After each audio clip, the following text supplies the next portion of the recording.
여러분, 혹시 이런 생각 해보신 적 없으세요? 아니, 왜 우리나라에서는 이렇게 안타까운 참사가 계속해서 반복되는 걸까? 오늘 바로 이 질문에 대한 정말 통렬한 분석 하나를 여러분과 함께 깊숙이 들여다보려고 합니다. 네, 모든 건 바로 이 질문에서부터 시작됩니다. 우리는 왜 계속 비극을 겪어야 하는가? 세월호 참사처럼 우리 사회의 안전 시스템이 속절없이 무너지는 걸 보면서 우리 모두가 가슴을 치며 던질 수밖에 없었던 바로 그 질문이잖아요. 첫 번째, 반복되는 비극? 그 이유는 뭘까요? 자, 그런데요, 오늘 살펴볼 이 분석은 이게 단순히 누구 하나의 부주의나 안전 시스템이 미비해서 이런 차원의 이야기가 아니라고 합니다. 훨씬 더 근본적인 원인을 딱 지목하고 있거든요. 과연 뭘까요? 한번 들어가 보시죠. 핵심은 바로 이거예요. 우리가 목격했던 그 끔찍한 비극들이요, 그냥 어쩌다 한 번씩 일어나는 그런 별개의 사고가 아니라는 겁니다. 오히려 국가 전체가 지금 아주 깊은 병을 앓고 있는데 바로 그 증상으로 이런 사건들이 터져나온다는 거죠. 정말 무서운 진단이죠? 두 번째, 길 잃은 국가의 자화상. 자, 그렇다면 지금 우리나라의 모습, 이 분석에서는 어떻게 그리고 있을까요? 대한민국이라는 나라가 길을 잃었다는데 그 자화상, 핵심으로 한번 들어가 보겠습니다. 우리가 해야 될 일을 못하고 있다. 이게 바로 핵심 주장입니다. 그러니까 지금의 대한민국이 이만큼 성장하고 발전했으면 그 단계에 걸맞게 꼭 해야만 하는 일들이 있잖아요. 근데 그걸 제대로 못하고 있다는 거예요. 정말 중요한 포인트입니다. 이렇게 총체적으로 헤매고 있으면 결국 어떻게 되겠어요? 국가 전체가 어디로 가야 할지 그 방향을 완전히 잃어버린 거죠. 그리고 그 결과는 사회 전체가 말 그대로 집단적인 혼란, 멘붕 상태에 빠져버렸다는 겁니다. 결국 큰 사건들이 일어난다. 바로 이런 혼란과 방황 속에서 대형 참사는 더 이상 우연한 사고가 아니게 되는 겁니다. 언제 터져도 이상하지 않을 필연이 되어버린다는 거죠. 정말 좀 충격적인 주장 아닌가요? 세 번째, 잘못된 성공의 대가입니다.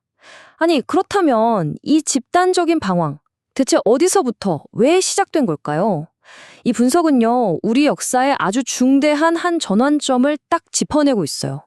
그게 언제냐면 바로 1988년 서울 올림픽입니다.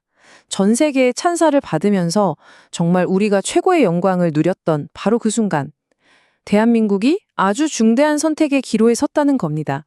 두 가지 길이 있었던 거죠. 하나는 이제 우리가 가진 힘으로 인류 사회에 기여하는 그런 멋진 길이었습니다.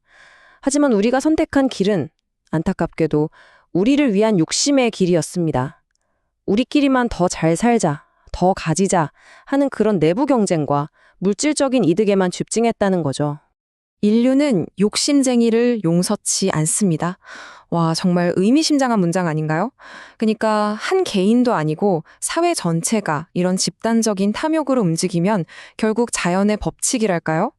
거대한 순리에 따라 반드시 그 대가를 치르게 된다는 아주 서늘한 경고인 셈입니다. 자, 그런데 여기서 이런 질문이 나올 수 있습니다. 아니, 잠깐만요.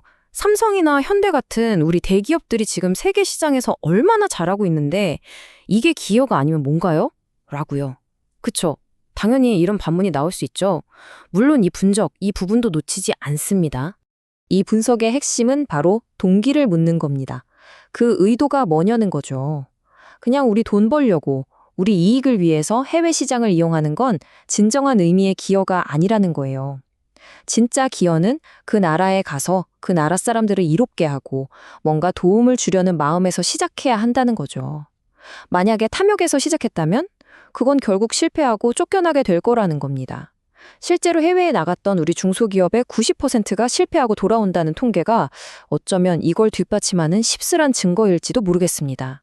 네 번째, 예고된 재앙의 연쇄. 자, 그렇다면 이 잘못된 선택의 결과는 과연 무엇이었을까요?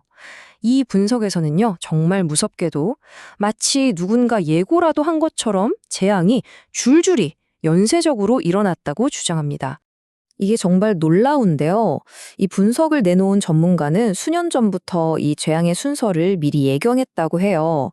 시작은 남의 기름 유출 사건이었고 여기서 교훈을 얻지 못하면 다음은 서해에서 터질 거라고 예측했대요.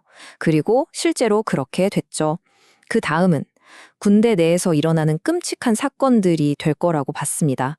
이 모든 게 그냥 따로따로 일어난 게 아니라 사실은 다 연결된 하나의 거대한 경고 신호였다는 거죠. 이른바 땜방질 사회라는 겁니다. 문제가 여기서 끝이 아니에요. 우리가 막 급하게 성장할 때 만들었던 여러 사회 시스템들이 이제는 다 낡고 삐걱거리잖아요. 근데 이걸 근본적으로 뜯어고치는, 대수술을 하는 게 아니라 그냥 급한 대로 대충 꿰매고 덮는 땜방질로 하루하루 버티고만 있다는 아주 날카로운 지적입니다. 그리고 정말 너무나 가슴 아픈 지점을 짚어내는데요. 우리가 뉴스에서 접하는 그런 큰 사고, 그 하나의 비극 뒤에는요, 사실 드러나지 않는 곳에서 스스로 생을 마감하는 젊은이들의 죽음이 수십 배는 더 많다는 끔찍한 현실을 고발하고 있습니다. 자, 마지막 5번째입니다. 해결의 열쇠. 바로 우리 모두의 책임. 아니, 문제가 이렇게나 크고 복잡하다면 대체 해결책은 어디서부터 찾아야 할까요? 여기서 흥미로운 점은요, 이 분석이 누구누구 때문이다 하고 특정 개인이나 집단에게서 그 답을 찾지 않는다는 겁니다. 해결의 열쇠는 바로 우리 모두의 인식 전환에 있다고 말합니다. 그러니까 이제는 누구 탓을 하면서 손가락질하는 걸 멈춰야 한다는 거예요. 대신에 이 모든 비극이 결국 우리 모두의 무관심과 방관이 쌓여서 만들어진 결과물이라는 걸 아프지만 인정해야 한다는 거죠. 국민 한 사람 한 사람이 여기엔 내 책임도 있구나 하고 받아들일 때 그때 비로소 국가 전체가 함께 방향을 틀 수 있다는 겁니다.